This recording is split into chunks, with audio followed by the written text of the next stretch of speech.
Temperature temperature भैया 22-23 तो करो कम से कम यार। तो 18 ही दिख रहा है, बिल्कुल ही 18।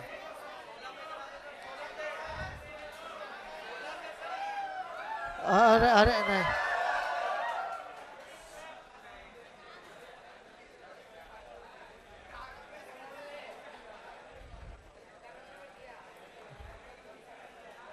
बस बेटा बस ठीक है, चलेगा। डाउट आ गए क्या क्वेश्चन पेपर में? हैं? आसानी तो था।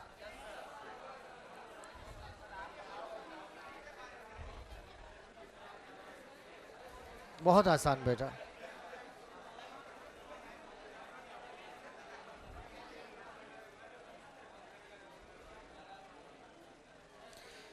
क्वेश्चन 93 सबको आ गया होगा। Basic unit of ecological hierarchy और पारिस्थितिक पदानुक्रम की मूल इकाई जो कि इंडिविजुअल वेस्टी होती है। बहुत ही बढ़िया। 96 भी बहुत आसान था। समष्टि के बाद समुदाय।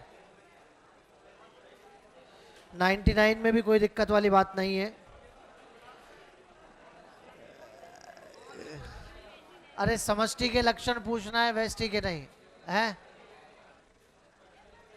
103, 108, 108। क्वेश्चन में कहा जा रहा है कि पॉपुलेशन किसी समष्टि में अधिकांश व्यक्ति युवा हैं, तो भविष्य में समष्टि में तेजी से वृद्धि होने की संभावना क्यों है?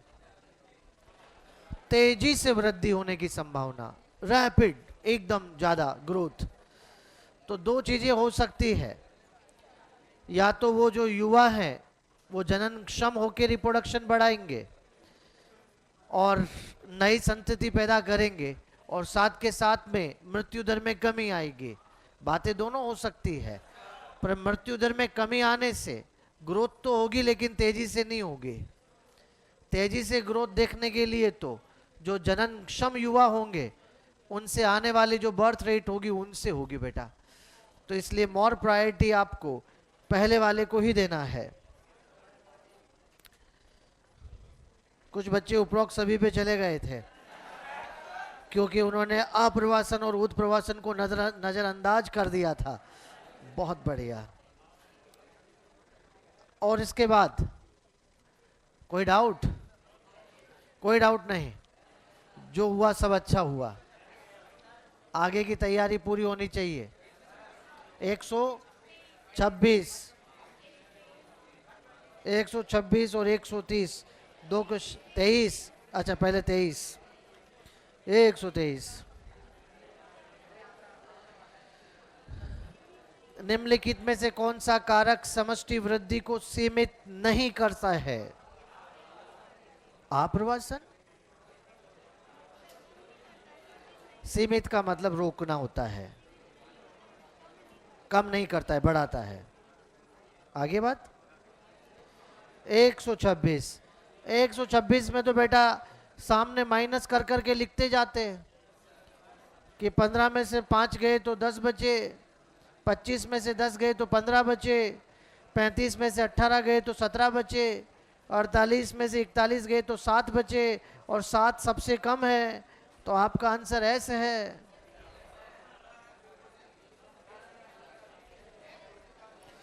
आज घर जाके पेपर के पीछे हर क्वेश्चन एक खाली पेज ले लेना अलग से, और हर क्वेश्चन जो गलत हुआ है, गलत क्यों किया मैंने, क्या मुझे नहीं आता था, क्या मैंने जल्दबाजी की थी, क्या मैं दो विकल्प के बीच कंफ्यूज हो गया था, क्या ये मेरी सिली मिस्टेक थी। जो भी कारण रहे हों, कारण लिखना ही है और उसमें एनालाइज करना है कि सबसे अधिक कारण क्या है, और सबसे अधिक कारण जो है उस पे काम करना है बेटा। इसके अलावा कोई और डाउट? 135 सब है?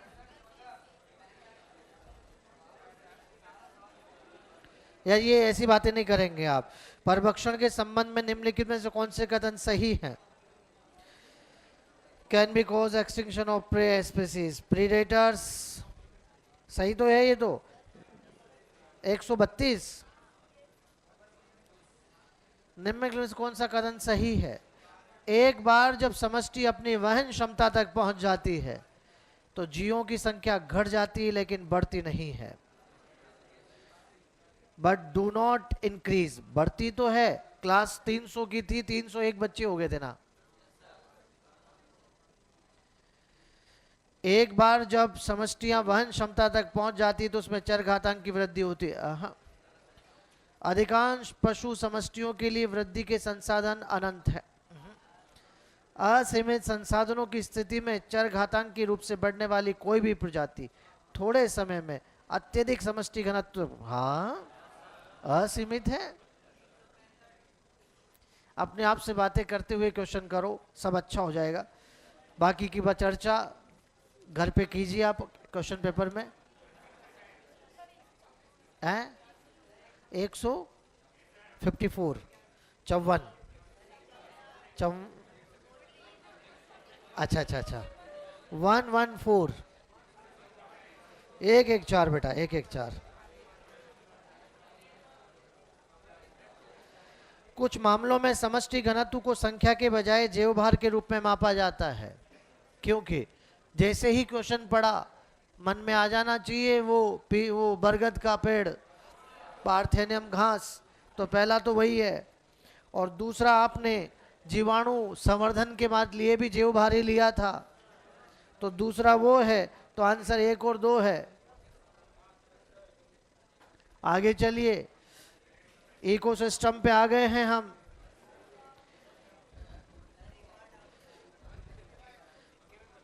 क्वेश्चन 117 भी पूछ रहे हैं बच्चे। 117 में क्या है देखिए देना बेटा। 117 for which of the following case, मतलब निम्नलिखित में से किस स्थिति में जैविक इकाइयों का प्रत्यक्ष उपयोग, अरे तो अप्रत्यक्ष तो टाइगर सेंसस होती है ना यार, बाघ का, ये तो बताया था बेटा क्लास में। ऑनलाइन वाले बच्चे आप क्लास में नहीं थे उस दिन। हाँ चलिए चलिए चलिए, कहाँ कहाँ तक? आओ बेटा वहीं वहीं से आगे चलते हैं।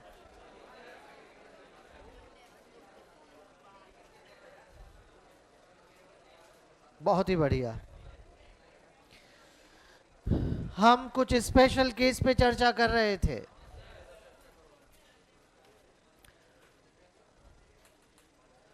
क्वेश्चन पेपर में गलतियां हुई है उससे घबराना नहीं है, गलतियां सिखा रही है।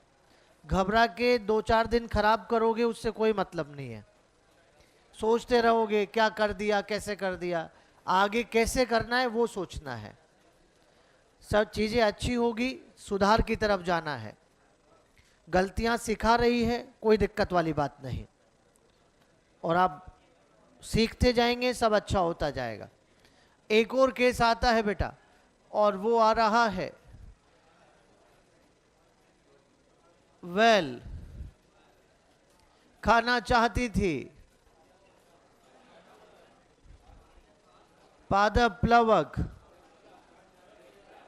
गलती से खा जाती है। अगर ऐसा किया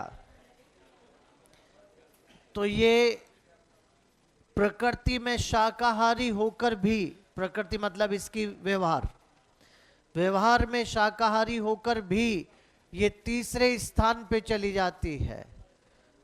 और अगर ऐसा है तो समझ जाइए कि ये T3 पर आ गई है, तो सेकेंडरी द्वितीयक उपभोक्ता कहलाती है।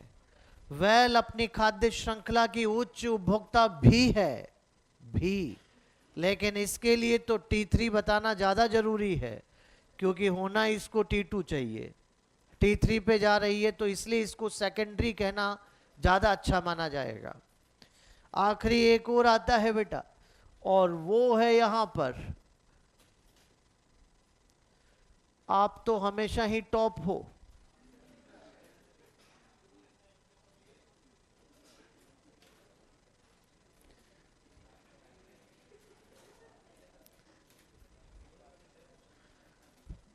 हमेशा उच्च उपभोक्ता ही कहना है। एक खाद्य श्रृंखला आ रही है और खाद्य श्रृंखला में लिख के दिया है घास, हाँ, खरगोश, भेड़िया, आ जाओ शेर। ये रहा T1 टी। गजब, क्या है ये? घास है। उत्पादक है बेटा।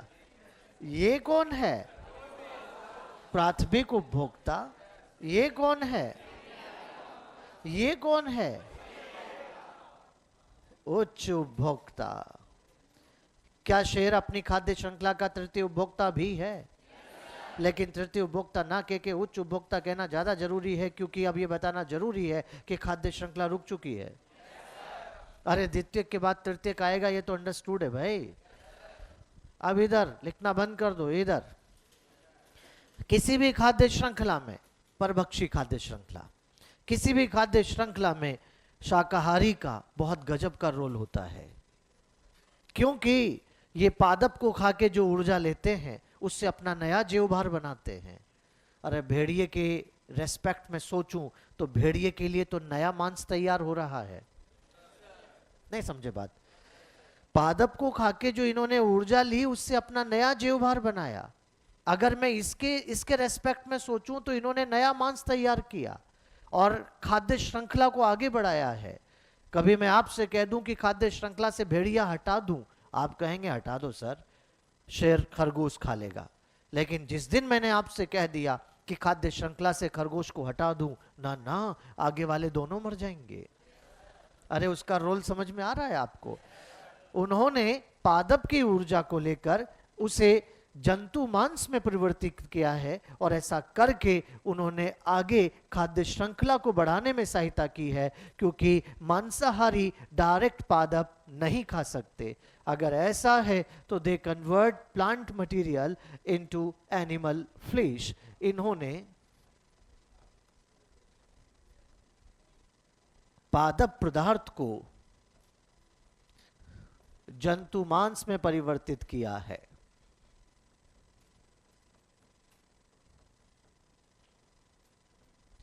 एक रूप को दूसरे रूप में लेके गए हैं।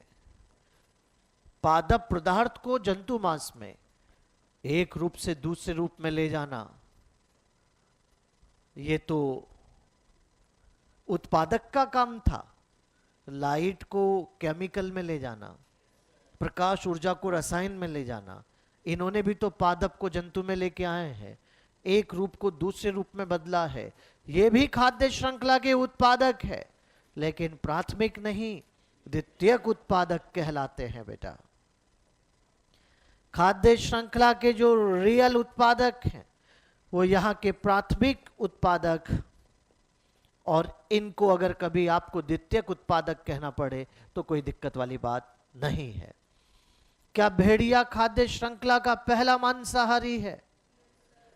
खाद्य श्रृंखला का पहला मांसाहारी है, और जो पहला मांसाहारी होता है उसे प्राथमिक मांसाहारी के नाम से पुकारा जाता है।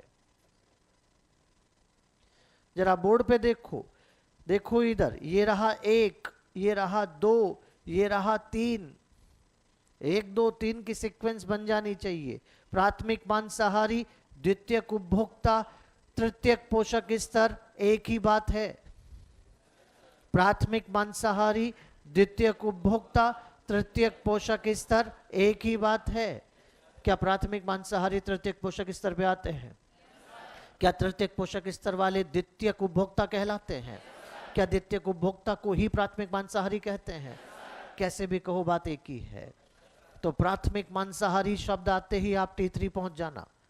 प्राथमिक आ रहा है ऊपर, लेकिन मांसाहारी कह दिया तो प्राथमिक मांसाहारी मतलब T3 है बेटा।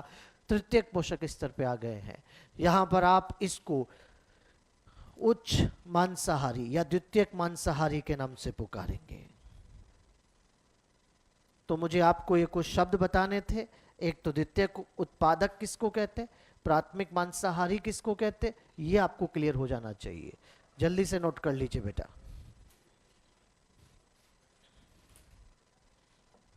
तो इस प्रकार से बेटा यहां पर हमने गुरु उपभोक्ता मैक्रो कंज्यूमर कंप्लीट पढ़ लिए हैं। अब आते हैं माइक्रो कंज्यूमर लघु उपभोक्ता। पत्ता आगे बढ़ा दूं?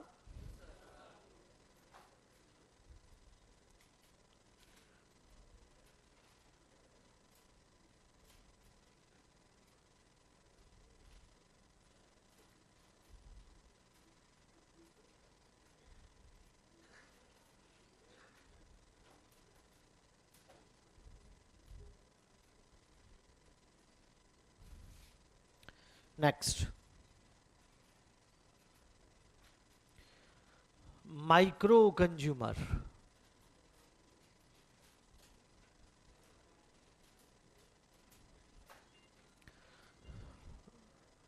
लघु उपभोक्ता।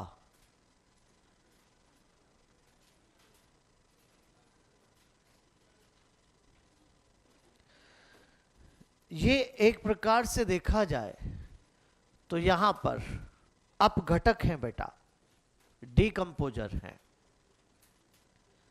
ये मृतोपजीवी हैं, ये परासरण जीवी हैं।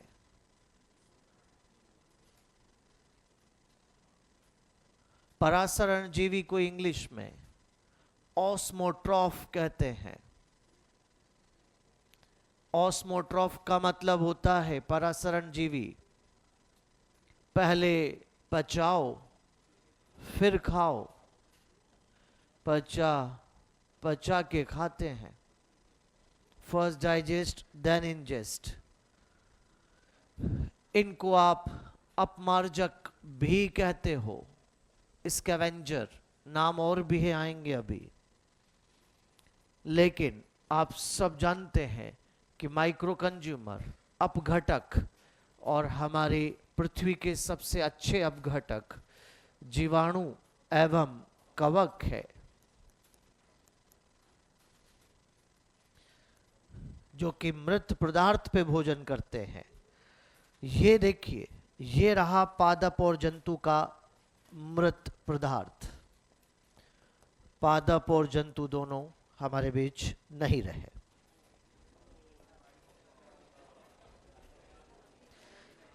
ये पड़ा हुआ है इनका मृत पदार्थ। ये देखिए, आप लिखना बंद कर दो, 1 मिनट सुनो पहले, आराम से एक एक शब्द को लिंक करना। जब भी कोई सजीव जिंदा होता है, उसके शरीर में कार्बनिक और अकार्बनिक दोनों पदार्थ होते हैं। कार्बनिक की मात्रा ज्यादा, अकार्बनिक की मात्रा कम। कार्बनिक जटिल होता है और अकार्बनिक मुक्त नहीं, बंध होता है किसके साथ? कार्बनिक के साथ। जिस बच्चे को इमेज नहीं बन पा रही, वो क्लोरोफिल की स्ट्रक्चर याद कर लो। क्लोरोफिल की स्ट्रक्चर में मैग्नीशियम 4 पायरोल रिंग के साथ जुड़ी होती है, और जो 4 पायरोल रिंग यहां पर बनी है, उसके साथ में बेटा आप देख सकते हैं कि पायरोल रिंग जटिल कार्बनिक पदार्थ है और उसके साथ अकार्बनिक भी जुड़े हुए हैं। कार्बनिक की मात्रा ज्यादा, अकार्बनिक की मात्रा कम। तो यहां अकार्बनिक मुक्त है कि बंद है? किसके साथ? कार्बनिक के साथ। तो ये भी तो ताजा ताजा मरे हैं अभी। अगर ऐसा है तो इनके पास भी तो बेटा यहां पर जटिल कार्बनिक पदार्थ है, कॉम्प्लेक्स ऑर्गेनिक मैटर, और साथ के साथ इनके पास यहां पर अकार्बनिक खनिज भी है। जटिल कार्बनिक पदार्थ और अकार्बनिक खनिज इनके पास है। किसकी मात्रा ज्यादा? कार्बनिक की। अकार्बनिक मुक्त है या उसके साथ बंध बना रहा है? सही है। जैसे ही मर जाते हैं, बैक्टीरिया फंजाई की एक्टिविटी शुरू हो जाती है। आ जाओ जीवाणु, आ जाओ कवक। क्या आप इनकी आदत जानते हो? पचा के खाते हैं। क्या पचाने के लिए अपने शरीर के बाहर ही छिड़क देते हैं एंजाइम? और एंजाइम से, जो कि यहाँ पर डाइजेस्टिव एंजाइम आ रहे हैं, वो जटिल कार्बनिक पदार्थ को तोड़ेंगे, तो जटिल कार्बनिक पदार्थ टूटकर क्या सरल कार्बनिक पदार्थ में जा रहा है। और जैसे ही जटिल कार्बनिक पदार्थ के बॉन्ड टूट जाएंगे, जटिल कार्बनिक पदार्थ के बॉन्ड टूटेंगे, वैसे ही क्या अकार्बनिक मुक्त हो जाएगा। अगर ऐसा हो रहा है तो यहाँ पर अकार्बनिक खनिज मुक्त हो रहा है। अरे गया कहीं नहीं, पड़ा वहीं है मृदा में, लेकिन अब वो किसी के साथ बॉन्डेड नहीं है, क्योंकि पुराने बॉन्ड टूट चुके हैं। किसने तोड़े? जीवाणु और कवक ने। अब किसी के साथ वो बॉन्डेड, अब वो फ्री है, वो मुक्त है, पड़ा वहीं है बेटा, मृदा के अंदर ही है, लेकिन कहीं किसी से अब उसका बॉन्ड नहीं रहा। और जब पुराने बॉन्ड टूट जाते हैं तो किसी और के साथ जा सकते हैं। अकार्बनिक खनिज अगर ऐसा है, हाँ अब किसी से बॉन्डेड ही नहीं है तो क्या करें। तो यहाँ उस एरिया के उत्पादक तैयार ही बैठे हैं।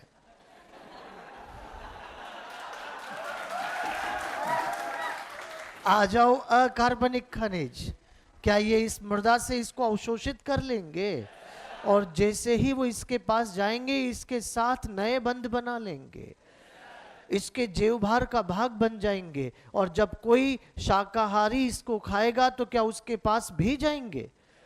तो खाने के लिए मैं बुला लूं शाकाहारी को, आ जाओ शाकाहारी।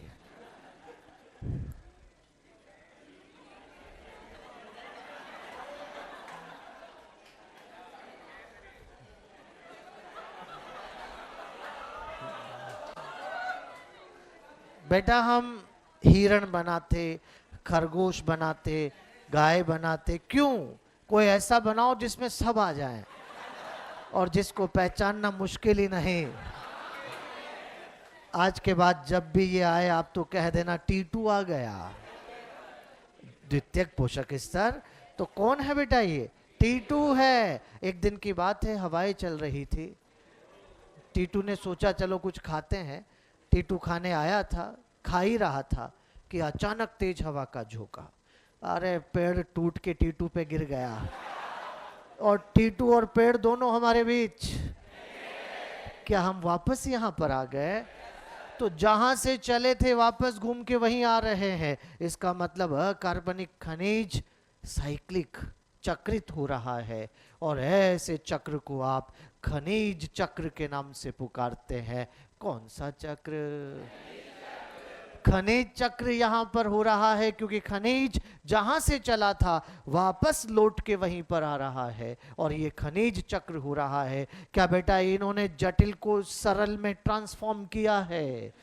तभी तो इनका एक और नाम ट्रांसफॉर्मर होता है। क्या इन्होंने बड़े को छोटे में रिड्यूस किया है? तो इनका एक और नाम रिड्यूसर भी होता है। सब बच्चे यहाँ पर मुझे सारे नाम बोल के बताएंगे।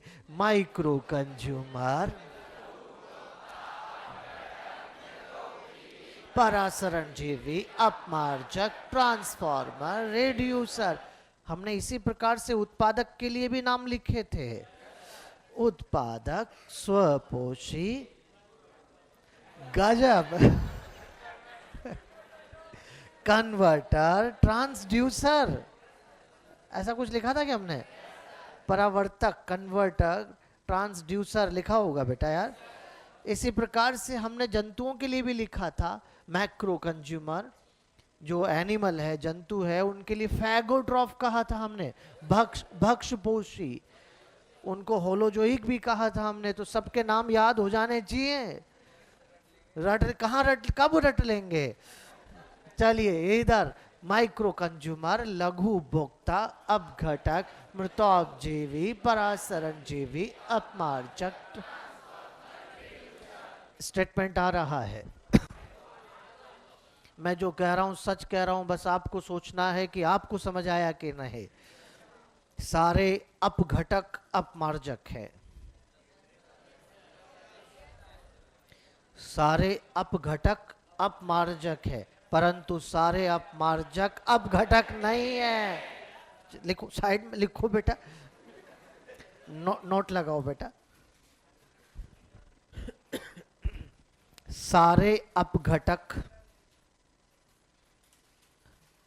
पहले नोट लिख। सारे अपघटक अपमार्जक हैं, परंतु सारे अपमार्जक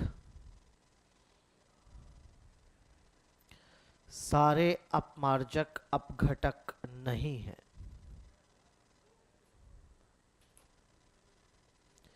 जैसे गिद्ध,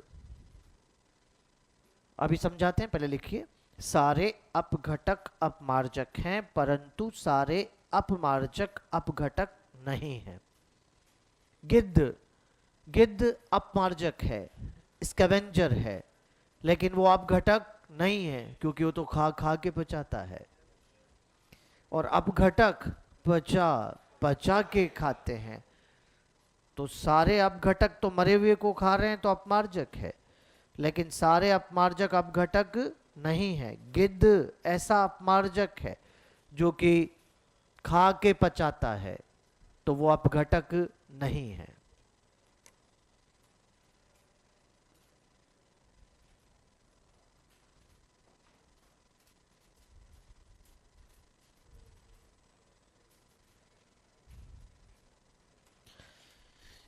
इस सरल कार्बनिक पदार्थ का आगे क्या होता है, जब हम अपघटन डिटेल से पढ़ेंगे तो वहां आ जाएगा। अभी तो आपको ये समझना है कि अकार्बनिक खनिज चक्रित हो रहा है, साइक्लिक हो रहा है, जहां से चला वापस लौट के वहीं आ रहा है।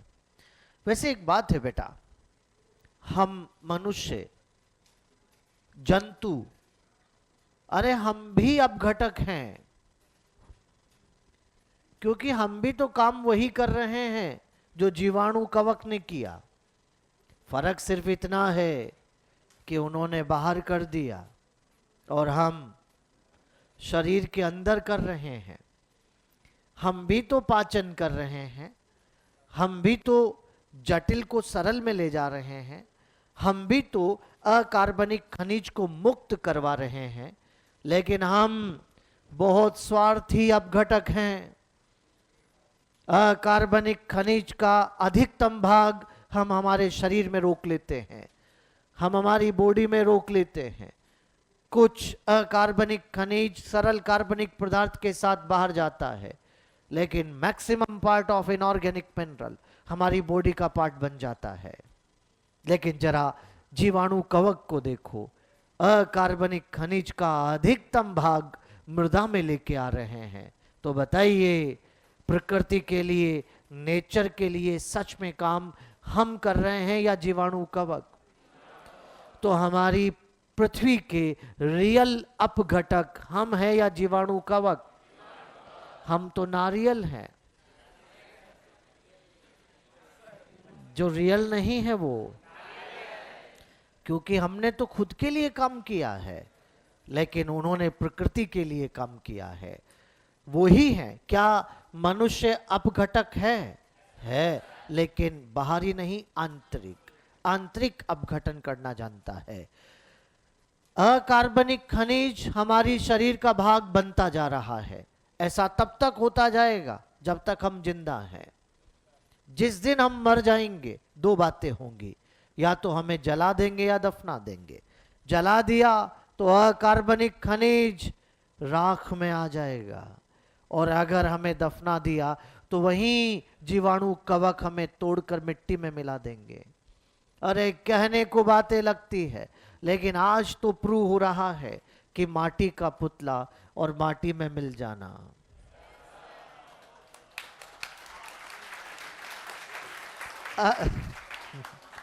अकार्बनिक खनिज चला भी यहीं से था। पादप वाया मतलब इनके द्वारा हमारे तक पहुंच रहा है। अकार्बनिक खनिज चला भी यहीं से था, और एक दिन उसको आना भी यहीं है। इससे एक और बात समझ में आ गई, हमारी पृथ्वी का टोटल अकार्बनिक खनिज फिक्स है, फिक्स। वो यहीं घूम रहा है, यहीं चक्रित हो रहा है, चाहे चट्टानों में, चाहे मृदा में, चाहे जीव के जीवभार में, वो यहीं चक्रित हो रहा है। हमें किसी और जगह का अकार्बनिक खनिज नहीं चाहिए, हमारा अकार्बनिक खनिज फिक्स है, वो यहीं साइक्लिक हो रहा है। आप इस बात को एक छोटे से डायग्राम में ऐसे बना सकते हैं बेटा, ये रही हमारी पृथ्वी, और हमारी पृथ्वी पर आप जानते हैं कि ये यहाँ पर रहा वायुमंडल, ये रहा यहाँ पर जलमंडल, ये रहा यहाँ पर स्थल मंडल। बेटा जल का भाग ज्यादा बनाइएगा स्थल से, और यहाँ पर अकार्बनिक खनिज ऐसे ही चक्रित होता जा रहा है। अकार्बनिक खनिज यहीं पर चक्रित हो रहा है। तो आपको कहना पड़ेगा कि हमारा जीवमंडल अकार्बनिक खनिज को लेकर एक क्लोज्ड सिस्टम है। अकार्बनिक खनिज को लेकर एक बंद तंत्र है बेटा, बंद तंत्र होता है, क्योंकि यहां पर ही ये घूम रहा है। लेकिन ऊर्जा को लेकर ये खुला तंत्र है, क्योंकि ऊर्जा बाहर से आ भी सकती और बाहर। सूर्य हमारे यहां का नहीं है, बाहर वाला है। ऊर्जा बाहर से आ रही है और बाहर जा भी सकती है बेटा, वो आ भी सकती है और, लेकिन खनिज तो यहीं घूम रहा है, कहीं नहीं जा रहा, वो यहीं साइक्लिक हो रहा है बेटा। हमें किसी और जगह के अकार्बनिक खनिज की आवश्यकता नहीं है, नहीं है। कोई जबरदस्ती फेंके उसकी मर्जी, उल्का पिंड, कोई जबरदस्ती फेंके उसकी मर्जी, लेकिन हमें जरूरत नहीं है किसी अकार्बनिक खनिज की, क्योंकि हमारा अकार्बनिक खनिज हमारे लिए फिक्स है। हमारा जीवमंडल अकार्बनिक खनिज को लेके क्या है बेटा, बंद तंत्र, और ऊर्जा को लेके क्या है, खुला तंत्र। ये खुला थोड़ा अच्छे से लिख देते हैं, ओपन सिस्टम। तो यहां पर ये बात सब बच्चों को क्लियर हो गई। बनाइए छोटा सा फोटो।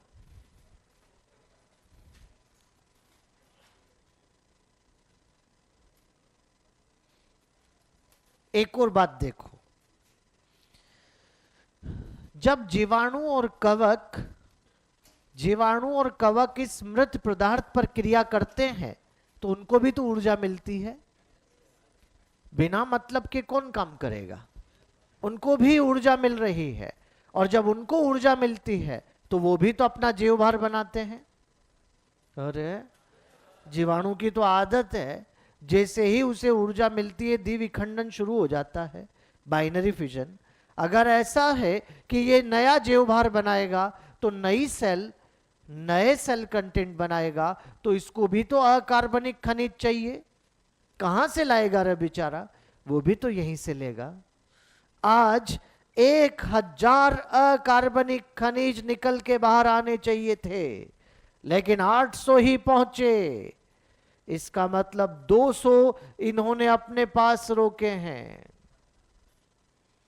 मैंने कहा 800 बाहर, अधिकतम बाहर है, प्रकृति के लिए काम तो हो रहा है, लेकिन 200 उन्होंने अपने जीवभार में रोक लिए हैं। जो 200 इन्होंने अपने जीवभार में रोके, मुझे आंसर मिलना चाहिए सब बच्चों का, जो 200 इन्होंने अपने जीवभार में रोक लिए, क्या वो इन वाले अकार्बनिक खनिज की तरह आगे जाने के लिए उपलब्ध है? क्या ये वाले 200 इन अकार्बनिक खनिज की तरह आगे जाने के लिए चल है? अरे ये तो निश्चल हो रहे हैं, क्योंकि ये उनके जीवभार में आ रहे हैं। इसी को आप यहां पर पोषक निश्चलता के नाम से पुकारते हैं। क्या कहते हैं बेटा?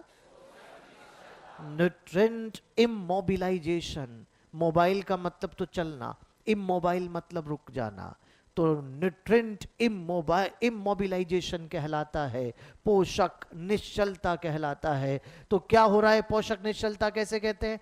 कि कुल मुक्त खनिज में से कुछ खनिज सूक्ष्म जीवियों ने अपने जीवभार में बंधित कर लिए हैं, और ये बंधित खनिज अब आगे जाने के लिए उपलब्ध नहीं है, इसी को आप पोषक निश्चलता के नाम से पुकारेंगे।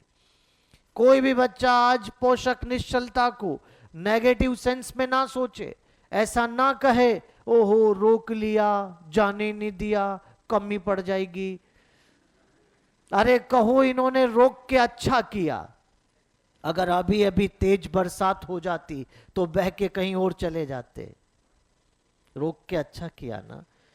पानी के साथ मृदा की उन परतों में चले जाते जहां से उत्पादक अवशोषित ही नहीं कर पाता। बाद में फिर कभी अपक्षय से ऊपर आते। अपक्षय चट्टानों का टूटना होता है। बाद में कभी अपक्षय से ऊपर आते। जरूरत तो अभी है ना, जरूरत हो तब ना मिले, बाद में आए किस काम का रे। अगर ऐसा है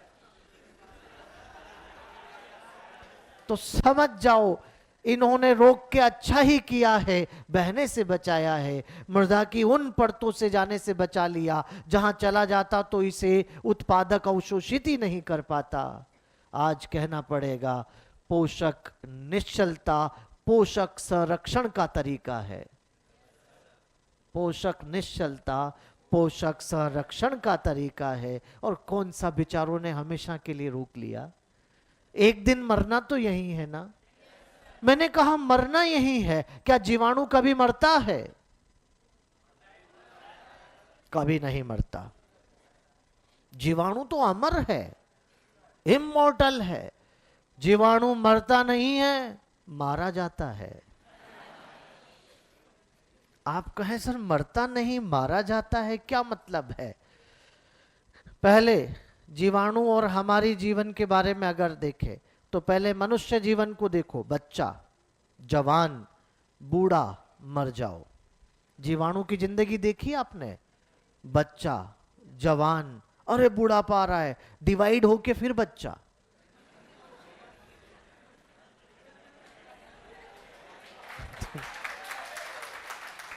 जीवाणु का क्रोमोसोम कभी भी एजिंग में नहीं जाता। जीवाणु कभी बूढ़ा होता ही नहीं है। वो कभी बूढ़ा होके नहीं मरता, उसकी नेचुरल डेथ नहीं होती। लेकिन सडन वातावरणीय परिवर्तन, अचानक तापमान, विकिरणें, एंटीबायोटिक, पीएच मार देते हैं उसे। वो मरता नहीं। समझ पा रहे हैं आप? तो यहां एक दिन मरना तो यही है ना बेटा। और जब मरेंगे तो यहीं पर तो आएंगे। तो पोषक निश्चलता किसे कहते हैं? क्या सब बच्चों को क्लियर हो पा रहा है? आओ इसको इस तरह से लिख लेते हैं हम यहां पर, साथ साथ लिखते रहिए। अकार्बनिक नहीं, पहले लिखो जटिल कार्बनिक। जटिल कार्बनिक पदार्थ और अकार्बनिक खनिज, वहीं से शुरुआत करते हैं। जटिल कार्बनिक पदार्थ प्लस अकार्बनिक खनिज, इसके ऊपर जीवाणु एवं कवक क्रिया करना शुरू कर दिए हैं और इन्होंने एंजाइम सिक्रीट कर दिए हैं। एंजाइम सिक्रीट कर देने से जटिल तो सरल कार्बनिक पदार्थ बन चुका है और यहां अकार्बनिक खनिज मुक्त हो चुका है। वही सारी बातें, लेकिन अब यहां से आगे बढ़ते हैं। 1000 अकार्बनिक खनिज है, जिसमें से 800 तो आ गया मृदा में और 200 चला गया सूक्ष्म जीवी जीवभार में। और जो सूक्ष्म जीवी जीवभार में गया वही पोषक निश्चलता है। आराम से, उसी को आप पोषक निश्चलता के नाम से पुकारेंगे। और ये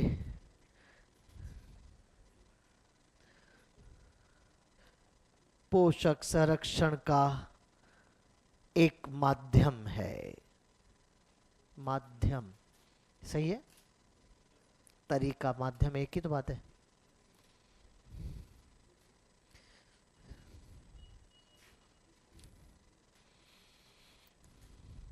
तो इस प्रकार से आज लघु भोक्ता भी हो गए। उत्पादक पढ़ लिए, गुरु पढ़ लिए, लघु पढ़ लिए। आओ इनको अरेंज करके खाद्य श्रृंखला बनाते हैं। एसी चल रहा है बेटा 23 डिग्री पर। 25 से तो गर्मी हो जाएगी।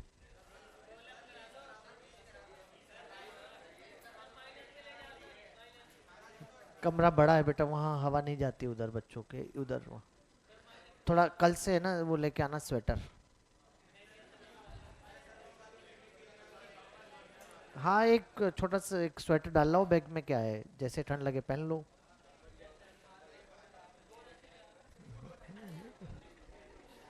अपनी सुरक्षा अपने हाथ है।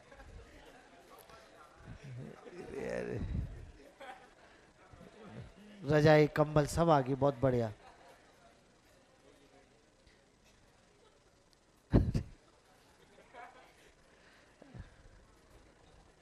तो बिल्कुल कुछ बच्चों को लगती है, ठंड लगती है, तो सीधी हवा आती है ना इधर, पर वहां पहुंच ही नहीं पाती उधर। सबकी अलग नाना नाना प्रकार की समस्याएं हैं। क्या करें आप, नानी प्रकार की भी है ही। चले आगे बढ़े, हो गया बेटा। चलो जी भाई आगे चलते हैं, और अब बनाते हैं हम खाद्य श्रृंखला।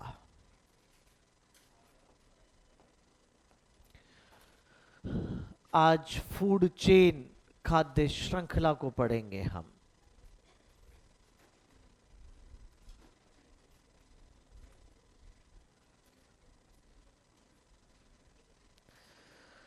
किसे कहते हैं खाद्य श्रृंखला? सजीवों को उनकी खाद्य प्रकृति के अनुसार, सजीवों को उनकी खाद्य प्रकृति के अनुसार एक क्रम में ले आना, एक क्रम में ले आना, वही खाद्य श्रृंखला कहलाता है। जैसे खरगोश, तुम्हें घास खाना आता है ना, तो खरगोश को घास के बाद रखेंगे खाद्य प्रकृति के अनुसार। भेड़िए तुम खरगोश खा लेते हो, आ जाओ। शेर तुम इसे खा जाते हो, आ जाओ।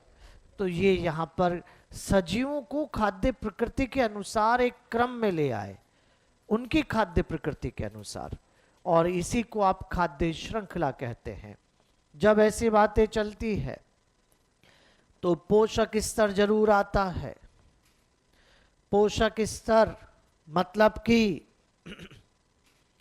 सजीव का खाद्य श्रृंखला में, ये पहले लिखा है वैसे हमने, सजीव का खाद्य श्रृंखला में विशिष्ट क्रियात्मक स्तर, क्रियात्मक स्तर पोषक स्तर कहलाता है। और हमारी एनसीईआरटी कह रही है कि पोषक स्तर कार्य को बताता है, किसी जाति को नहीं। पोषक स्तर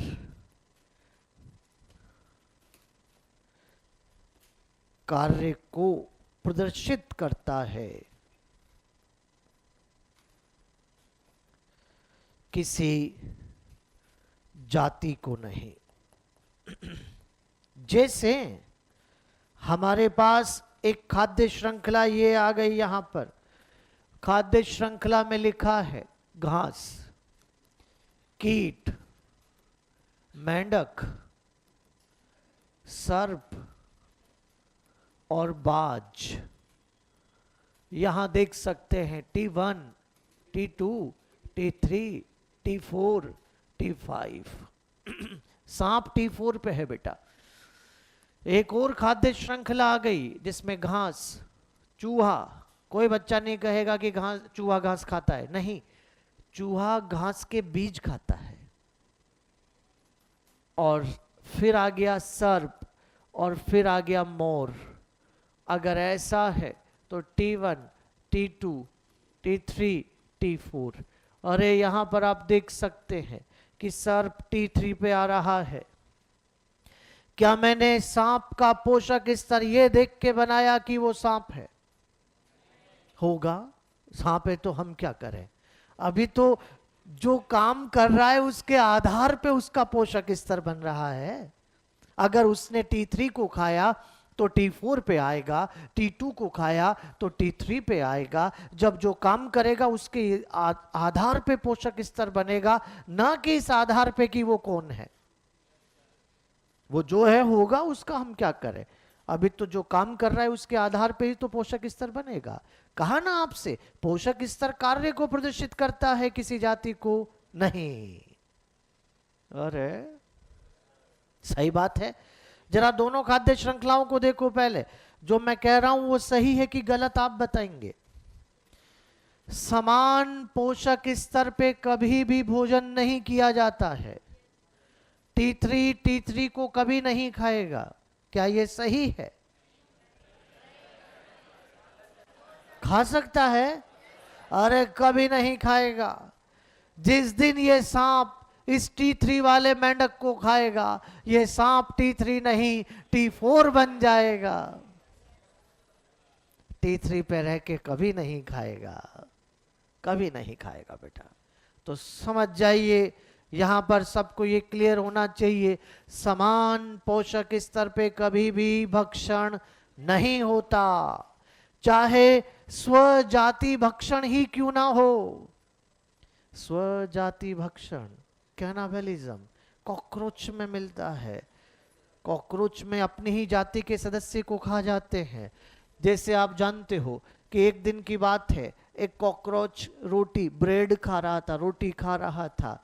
तो ये ब्रेड T1 और कॉकरोच कौन है? एक और कॉकरोच आया, कॉकरोच को खा गया।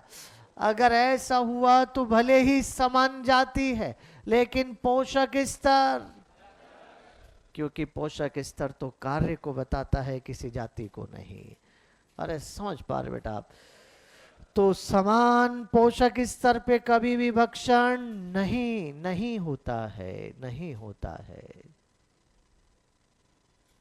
तो अब तो आप सब बच्चे समझ गए कि किसी का नाम ही नहीं लेना। अगर कोई पूछे T1 कौन तो नाम नहीं कह दो, उत्पादक है। T2 कौन? प्राथमिक उपभोक्ता।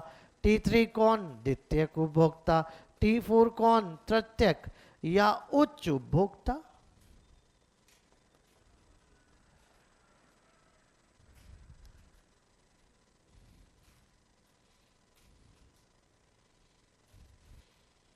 खाद्य श्रृंखला जितनी लंबी उतनी खराब, जितनी छोटी खाद्य श्रृंखला उतनी अच्छी। मामला ऊर्जा का है।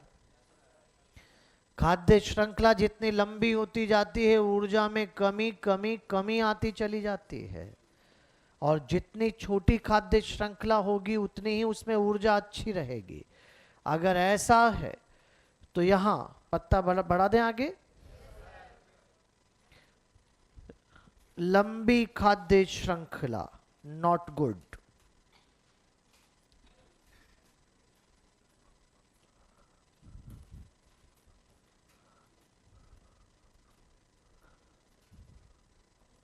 अच्छी नहीं होती। फिर आप कहें कि ठीक है, छोटी खाद्य श्रृंखला अच्छी होती है, जितनी छोटी उतनी अच्छी है, मान लिया। लेकिन कहां तक अच्छी मान लें, कितने पोषक स्तर तक बढ़िया रहती है? तो आपका आंसर होगा 3 से 4 पोषक स्तर। इससे छोटी और अच्छी, लेकिन यहां तक इसे हेल्दी या स्वस्थ खाद्य श्रृंखला कहा जाता है।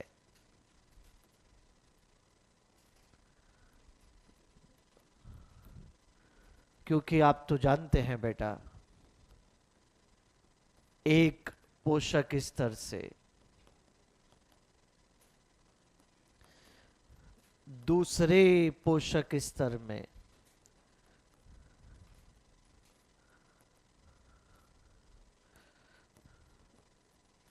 ऊर्जा स्थानांतरण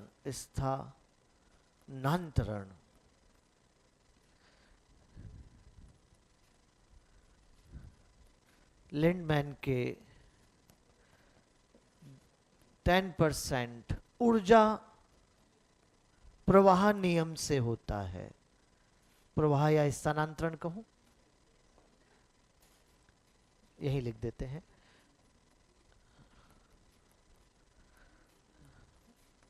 नियम से होता है।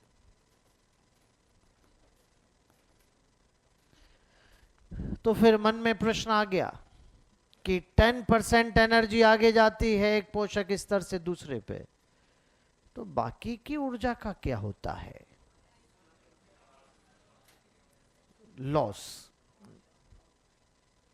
लॉस हो जाती है। लेकिन दूसरा बड़ा क्वेश्चन ये है, 10% ही क्यों? 15%, 20% नियम क्यों नहीं दिया? 10% नियम ही क्यों है? तो चलो फिर आज पारेतंत्र का एक फंक्शन ऊर्जा प्रवाह देखते हैं।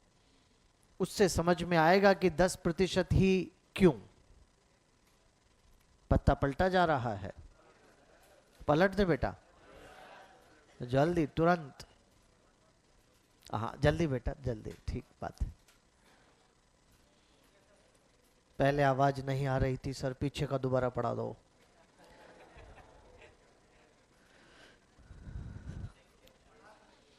तो बेटा ऊर्जा प्रवाह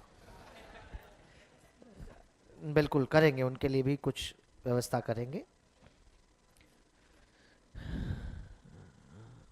ऊर्जा प्रवाह हमारे पारितंत्र का एक कार्य, एक फंक्शन है ऊर्जा प्रवाह। देखेंगे आप, चलते हैं घास स्थल में ही चलते हैं, समझते। वही खाद्य श्रृंखला जो आप बार बार लिख रहे हैं, उसी से समझ लेते हैं।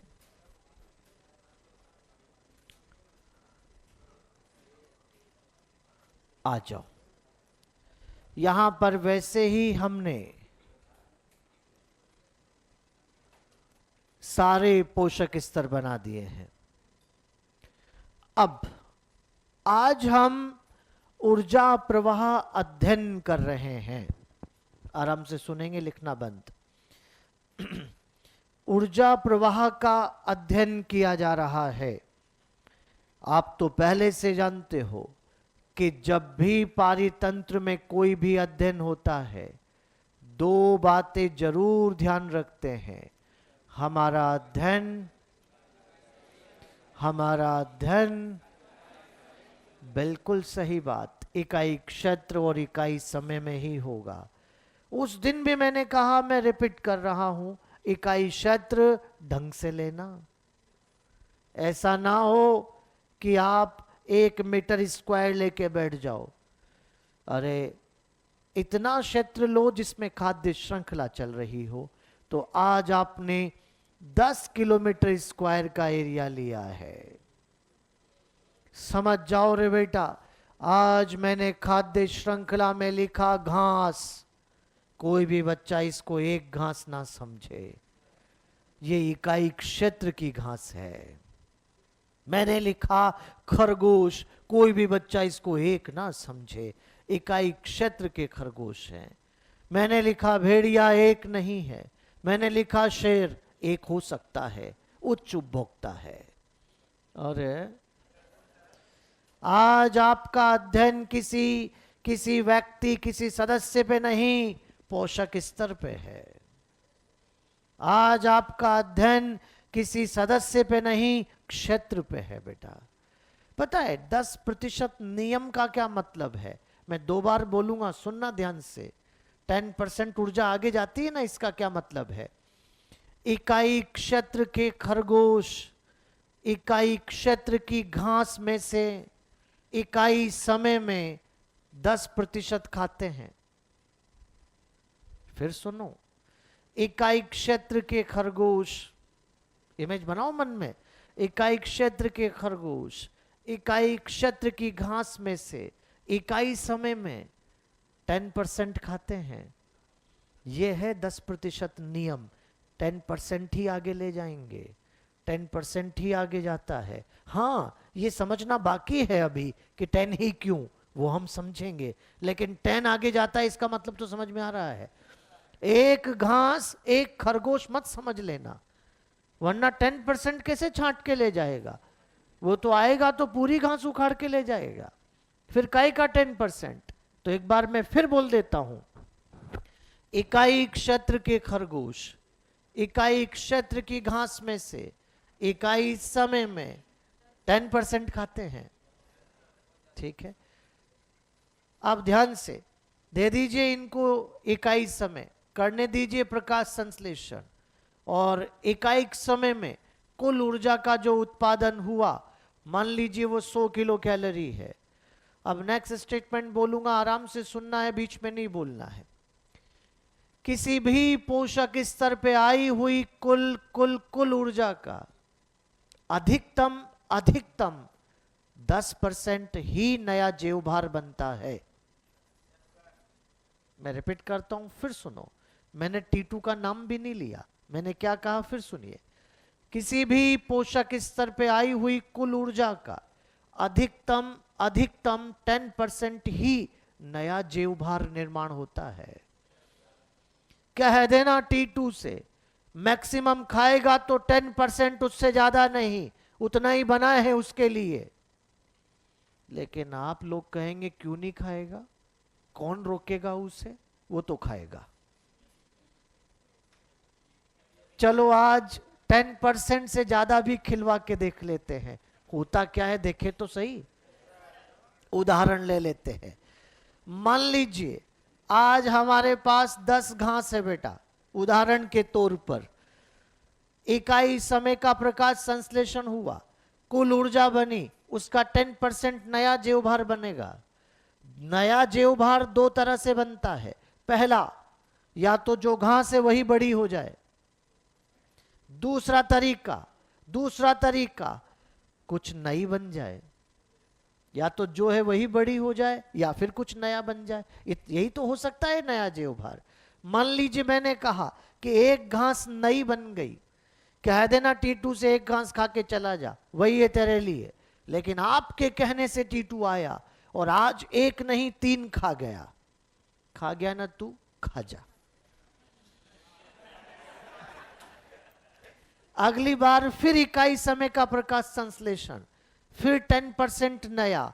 वैसे तो 8 का 10% एक नहीं होता, फिर भी मैंने कहा कि एक घास नई बन गई। मैंने फिर समझाया था T2 को एक खा ले, लेकिन आपके कहने से फिर आया और T2 एक नहीं 3 खा गया, मरेगा। कोई बच्चा नहीं कहेगा कि घास जहरीली है क्या नहीं रे, लगातार अपना भोजन कम कर रहा है। कहां इलाके में 10 घास थी, आज 6 रह गई। आपस में झगड़ा बढ़ जाएगा खरगोश का, आपस में ही लड़ लड़ के। क्या वो 10% से ज्यादा खाएगा? 10 तो आज थ्योरी में खिलवा रहा हूं, प्रैक्टिकली तो उतना भी नहीं खाता। प्रैक्टिकली तो 5, 6, 7, 8 ही खाता है।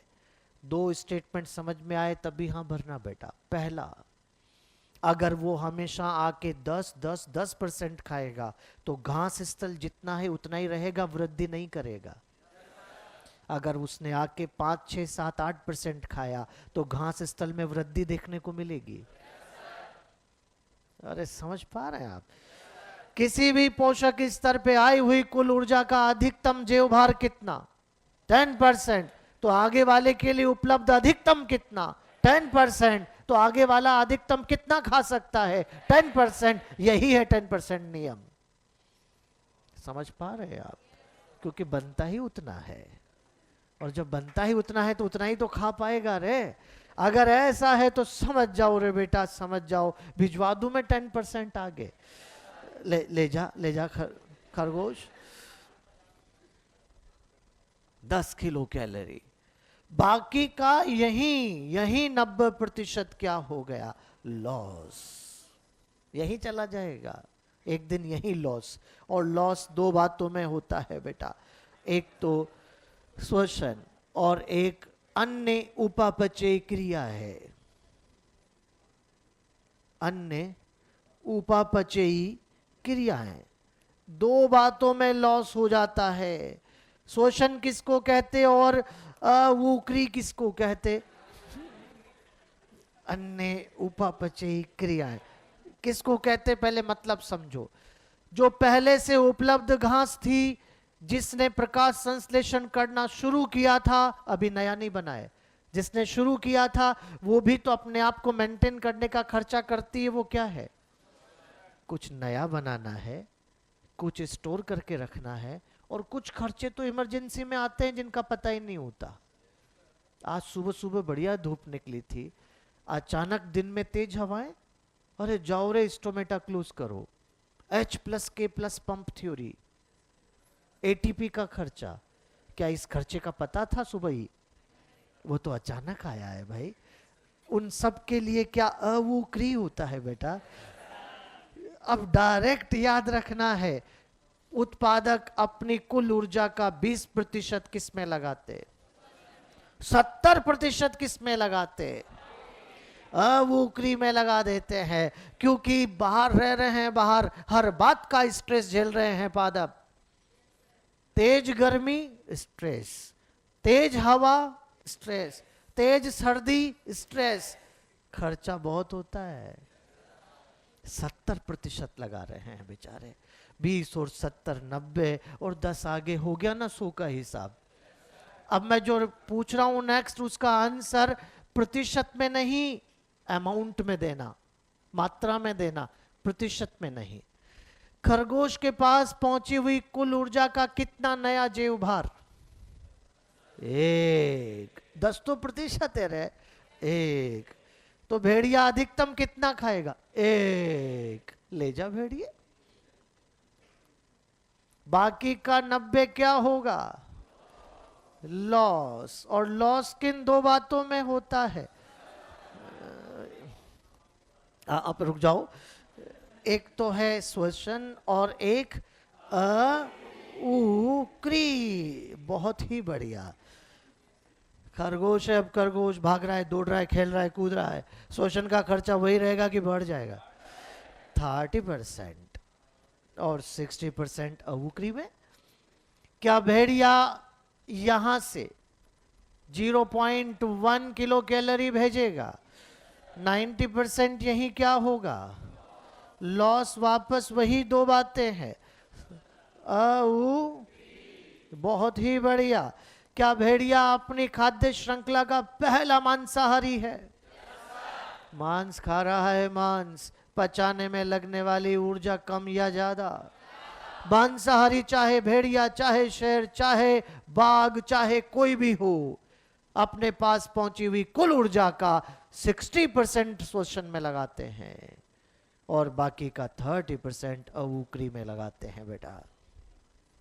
ये लगाएगा 1 का 60, ये लगाएगा 0.1 का 60%। क्या शेर अपने पास पहुंची हुई ऊर्जा का अधिकतम पचाने में लगाता है? तभी तो 24 में से 18 से 20 घंटे सो के निकालता है। काम ही क्या है जीवन में? खाओ और सो जाओ। शिकार भी कभी कभार, कभी कभार। जो शेरनियां शिकार करती उसी को जाके खा के वापस आ जाता है। फुल आराम। मैं समझ सकता हूं आज शेर के जीवन से बहुत जलन हो रही है आपको, कि यही होना चाहिए, खाओ और सो जाओ। बहुत ही बढ़िया बेटा। अब तक जितनी भी बातें हमने की उसके हिसाब से क्या T1 से T4 पे जाते हैं, तो यहां पर परसेंटेज ट्रांसफर एनर्जी मतलब प्रतिशत स्थानांतरित ऊर्जा, स्थानांतरित ऊर्जा क्या नियत 10% रही है? बहुत ही बढ़िया। ऊर्जा की मात्रा कम या ज्यादा? T1 से T4 पे गए तो ऊर्जा की मात्रा क्या हुई है? प्रतिशत श्वसन कम या ज्यादा? ज्यादा हुआ है, ज्यादा, क्योंकि 20%, 30%, 60%। आंसर अब नेक्स्ट का सही मिलना चाहिए। पोषक स्तर का जैव भार, बोलो बोलो बोलो बोलो, कम हुआ है। व्यष्टि या सदस्य या इंडिविजुअल का सदस्य का आकार बड़ा है, फिर जैव भार कैसे कम हुआ है? नंबर कम हुए हैं, नंबर। 1 करोड़ घास और 12 एक ही बहुत है। 12 की तुलना में 1 का जैव भार कम, 100 की तुलना में 12 कम, तो पोषक स्तर तो कम, लेकिन सदस्य का आकार ज्यादा। फिर भी कम क्यों? नंबर कम हो रहा है। जल्दी बताओ, T1 से T4 पे गए तो प्रतिस्पर्धा, बोलो, ये तो पहले लिख चुके हैं हम, कम हो रही है। यहां आज की आखिरी बात ये भी सुनी लो बेटा, सुनाएंगे बेटा जरूर। हट जाओ जल्दी, बच्चों के पास समय कम है। इधर मतलब आज की क्लास का, तो यहां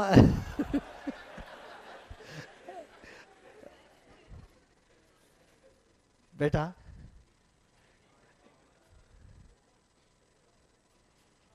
उत्पादक इकोलॉजिकल स्ट्रांग, मतलब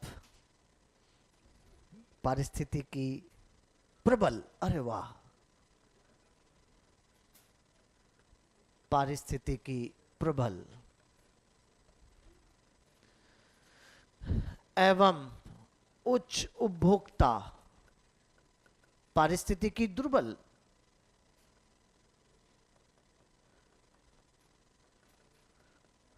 पारिस्थितिकी दुर्बल परंतु शारीरिक रूप से प्रबल।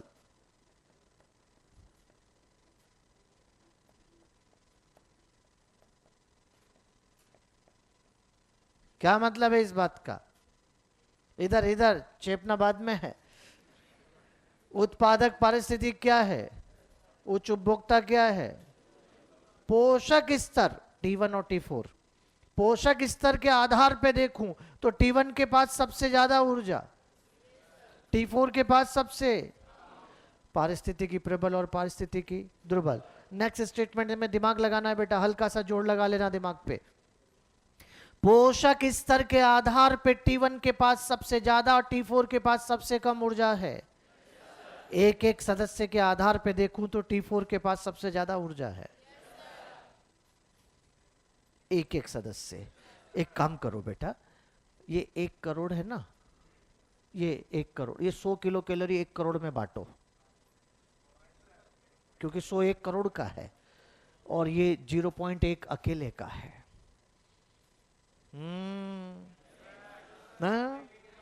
आप आ रहा बेटा? एक एक सदस्य के आधार पे T4 के पास सबसे ज्यादा ऊर्जा, पोषक स्तर के आधार पे T1 के पास सबसे ज्यादा ऊर्जा। तो पोषक स्तर के आधार पे तो क्या है? प्रबल और दुर्बल। और अगर एक एक सदस्य के आधार पे देखूं तो उच्च उपभोक्ता शारीरिक रूप से, क्योंकि एक सदस्य के पास पहुंचने वाली ऊर्जा सबसे अधिक T4 पे है। आ गया? बढ़ा लो बेटा। सारा ऊर्जा प्रवाह पढ़ लिया, अब घटक का तो नाम ही नहीं लिया। वो तो आवश्यक घटक है भाई, क्यों नहीं लिया? करेंगे चर्चा।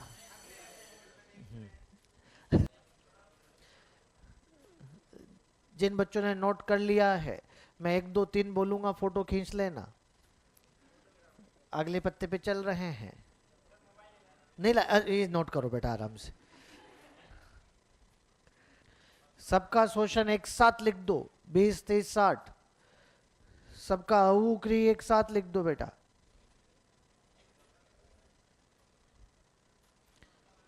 पत्ता पलटूं?